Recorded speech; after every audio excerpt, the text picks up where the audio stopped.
PDA Parts presents the BlackBerry Curve 8300 Take-Apart Directions. Warning: the following directions will void your warranty. You're performing this repair at your own risk. This video is copyright AX Microsolutions Inc. After you remove the battery, turn the unit over and remove the battery door.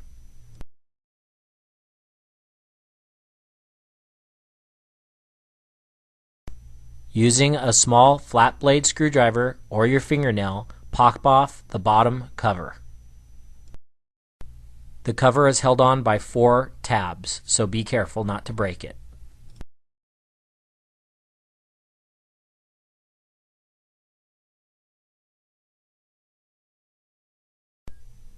Turn the unit over. Using a Torx driver, remove the small 2 Torx screws. Using a case opener tool available at pdaparts.com, run along the edge of both sides to release the front and back plastics. You'll now be able to remove the front bezel and keypad from the back half of the case.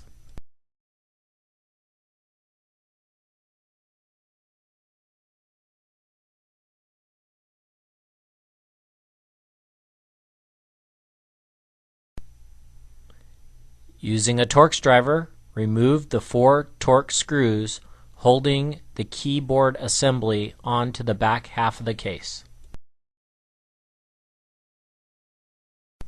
You are now able to remove the keyboard assembly.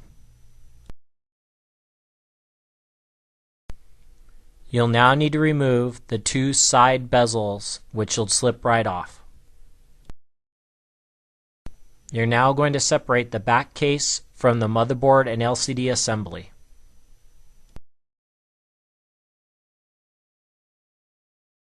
You are now able to remove the front bezel off the LCD, which will allow you to get to the LCD.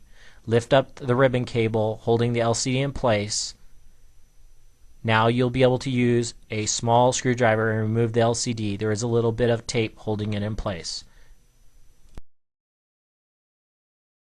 For all your PDA and smartphone accessory needs, please be sure to visit us on the web at pdaparts.com.